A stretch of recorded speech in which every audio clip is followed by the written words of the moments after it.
I'm Karen Andrews. I've been a clinical psychologist for over 16 years, and in that time, I've helped dozens of high performers overcome huge challenges like burnout, anxiety, and feeling like you're never quite enough. What I've learned in my years of practice is that sometimes the clearest path to thriving isn't just about what you should do.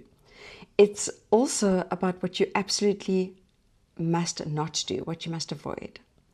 Today, I want to share with you 16 years of no BS therapy advice in this one video. And we're going to use a powerful idea called inversion thinking, which I was first introduced to, I think, by Alex Hormozy talking about Charlie Munger. In this approach, instead of telling you how to be well, I'm going to share with you how, in my opinion, you'll stay stuck, exhausted, and miserable. And I hope that by seeing these traps more clearly, you'll be able to uncover the exact same patterns that you, as a high performer, need to ditch so that you can thrive. So let's get into this. The first surefire way to guarantee your misery is what I like to call the always on trap. In our world of constant communication, it's easy to feel that you always have to be available 24/7. You check emails late at night, on weekends, you take your laptop with you on your vacation, you're always on your phone. This is not just a habit, it actually becomes more like a compulsion. And the more you do it, it's a vicious cycle. The more people expect it of you, and the more that digital leash tightens. For someone like my client Jordan, and this is a composite client and it's not a real name, but say she's a high executive in the legal field. This means missing crucial family moments. For Amar, also not his real name, and we'll say he's a senior fintech leader, he's constantly anxious and always checking, and to the point that he actually can't relax. The thing is, you're either constantly worrying, like, what if I drop the ball? Or berating yourself for worrying. What's wrong with me? Why can't I switch off? And the thing is, this stress leads to physical signs of stress, like bad sleep, poor eating, and for issues, even illnesses like IBS. You may regularly find yourself snappy and irritable with loved ones because you're under so much pressure. Let's talk about my client, and we'll call him Noah, not his real name, was a top executive. And he was permanently glued to his devices, always responding, always managing a flood of messages and emails. And he rarely, if ever, had true downtime. He told me that he felt like he was running a race that he could never ever finish, that he could never mind win. And he was always defending his area of expertise. So he's in a state of constant vigilance, and this left him completely and utterly exhausted and emotionally drained. And he had this deep and chronic guilt, especially around not being present for his family. The only way out of this always on trap is to set clear and firm boundaries. This means consciously deciding when you are and when you are not available. I know it may seem impossible, but you have to schedule your off time. Silence your notifications. Start by saying no to like emails after a certain time at night, or only allowing yourself 1 or maximum 2 check-ins a day on weekends. This isn't about ignoring your responsibilities.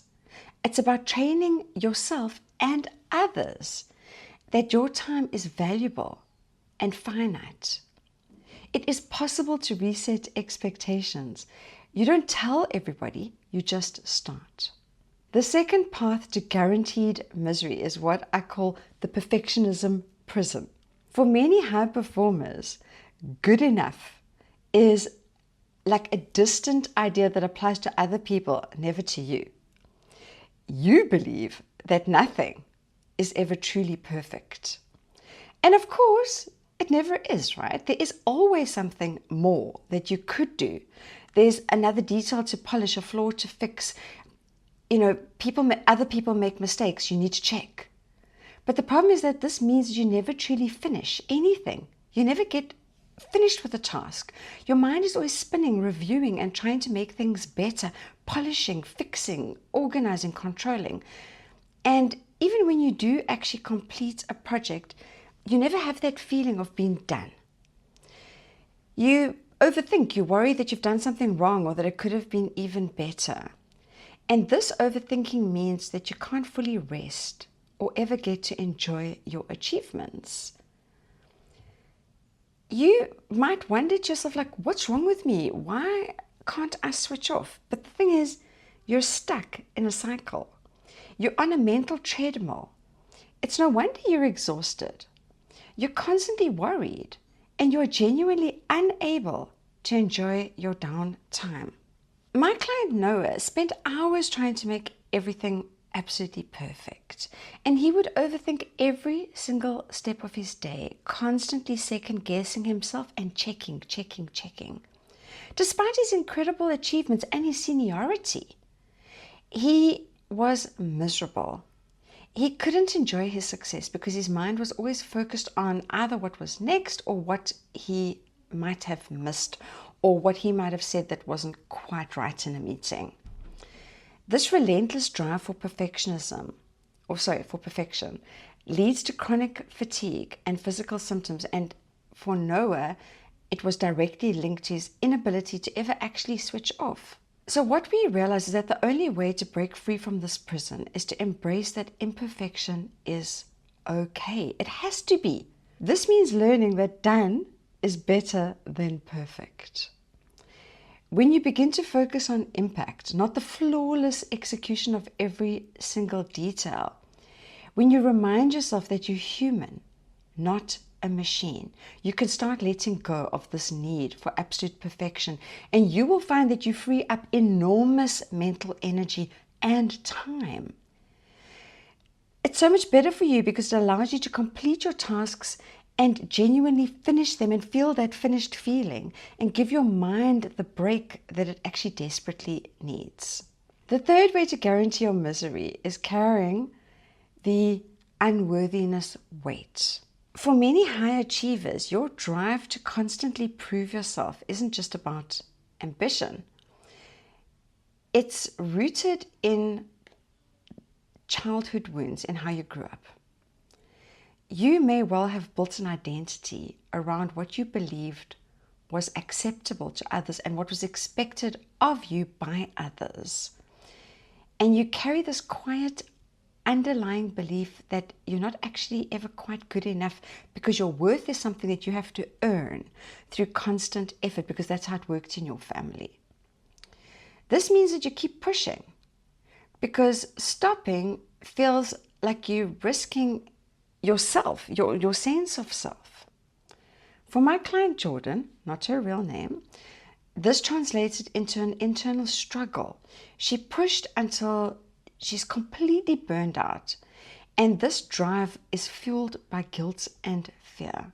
Amar felt trapped by unrealistic expectations of himself. He was always trying to live up to a standard that is literally impossible to meet and that he didn't expect of other people. My client Noah had an amazing and successful career and was highly senior, yet he was stuck with this deep and terrible sense of unworthiness. And he felt like he had just actually fooled everyone into thinking that he was good at what he does. But deep down, he felt like he was never good enough, no matter what he achieved. And this constant need to prove his worth, despite all the external validation that you can imagine, was exhausting. And it was heartbreaking to see. But he did get better. The way to shed this is to reclaim your inherent worth. You have to understand and acknowledge that you are valuable just for being, not for doing. And this is a profound shift in mindset. Start by practicing self-talk that is kind and accepting. Speak to yourself as you would to a friend. Mind your manners when you speak to yourself. When you catch yourself saying to yourself, not good enough, rephrase it. Say things like, I'm human, I'm a work in progress, and I am good enough. I'm trying my best, and that's all I can manage. That's all anyone can imagine. This shift in how you talk to yourself will slowly but surely change how you see yourself. Please let me know in the comments, does this unworthiness weight thing resonate with you? Is it something that you deal with? Just drop me a comment below. The fourth way that you can ensure that you will stay stuck and miserable in your life is by wearing the imposter's mask. You've achieved so much, but when you have the imposter's mask, there's this nagging feeling of it's just a matter of time before people find out that I'm not actually that smart or that capable or efficient or good or whatever it is. And it's a fear of being exposed as a fraud that causes you to be unable to delegate, because consciously you're thinking, I can't actually trust anyone else to do this. But deep down, there's a feeling that if you don't control every single thing, something about you may be exposed or revealed. And this fear makes you take on way too much. You are terrified of making a mistake. You are terrified of someone finding out that you aren't perfect. And this constant anxiety means that you likely feel irritable and even snappy with your loved ones because of this internal pressure. It's a horrible feeling to have imposter syndrome, and you may not label it like this. But if you constantly feel like you got where you are just from luck or being in the right place at the right time, and if you have to control every single detail to protect something, then you feel like you're always on guard and you're always physically and mentally and emotionally exhausted from constant worry. You may well have imposter syndrome. To shed and drop that imposter's mask, you have to embrace that vulnerability is actually strength. This means accepting that you and everyone else is not perfect and you cannot know everything all the time. Learning to trust others and delegate is not a sign of weakness. It's actually a sign of being a really good leader and a healthy individual. So start by delegating at least some of the things. Practice accepting mistakes. They happen, and mistakes do not define you. You'll find that by showing up more authentically and being more open about imperfections and mistakes, that you actually gain real confidence that doesn't feel like it's just a performance. The fifth and final way to guarantee staying stuck and miserable is falling into a self-neglect spiral where you constantly and continuously put yourself and your needs last. You tell yourself and everybody that you're too busy for sleep, for good food, for exercise, for hobbies. You might have an excellent income, but you believe that self-care is a luxury that you cannot afford. The thing is that makes you become disconnected from joy. Your priorities change as you move through your life, and you will feel like you never can keep up. It builds to a sense of deep burnout and exhaustion that no amount of success can fill. And if you don't put a halt to it, it can lead to serious physical and mental health issues. You might find yourself with no hobbies outside of work and a chronic sense of loneliness because you feel like no one gets you. A sense of emptiness, and no matter how many things you achieve, it can't be filled. My client Noah was desperately unhappy when he came to therapy. He was physically unhealthy. His hair was falling out. His jaw was constantly in pain. He was losing his teeth from grinding because, he was so stressed. He couldn't sleep. He wasn't exercising. He had skin difficulties. He had severe and painful IBS. He had no hobbies. outside of work. He did not take holiday. He hadn't taken his proper leave in years. And completely neglecting his own needs left him feeling profoundly miserable, empty, and almost in despair. The only way out of this kind of spiral is to make self-care your non-negotiable. The thing is, it's not selfish. It is essential. It is your fuel. You cannot make deep and lasting changes, and you cannot actually perform as well as you could if you are exhausted and not well nourished. So start by taking action. Schedule your self-care. Schedule it as if it's a critical meeting. I suggest creating a happiness calendar. So literally make a list of activities that could bring you joy and calm, even if they're small things like 20 minutes of, I don't know, reading or a short phone call with a friend or a walk to the park. But even better, a massage or some kind of thing that's going to physically and mentally help you. Treat these as fixed appointments and stick to them. Pay in advance, so there's a consequence if you don't keep the meeting. This is a fundamental shift that will help to build a different perception of yourself, and it will help you to begin to recognize your worth and create the capacity for all the other positive changes. Recognizing these deep patterns that are leading you to misery isn't about finding fault. It's about finding a different way that's more sustainable and that can lead to actual well-being. Give yourself permission to lead your life to the full, whatever that means for you.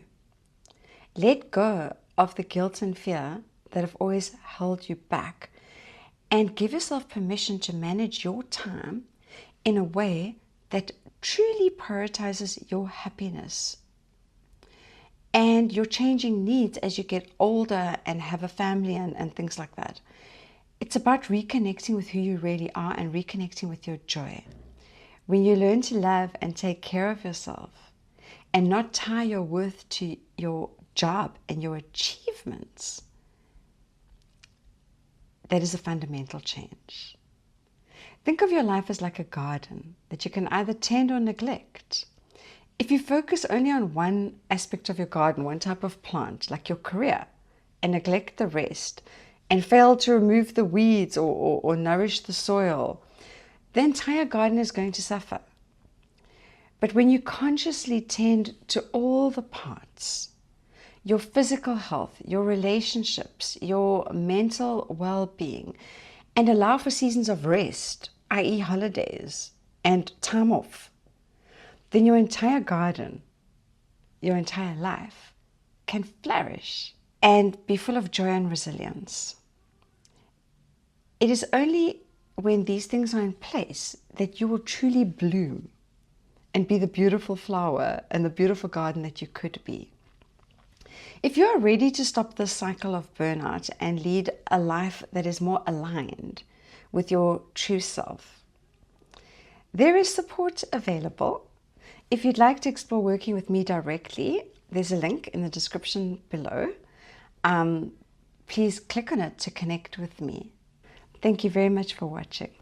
Bye.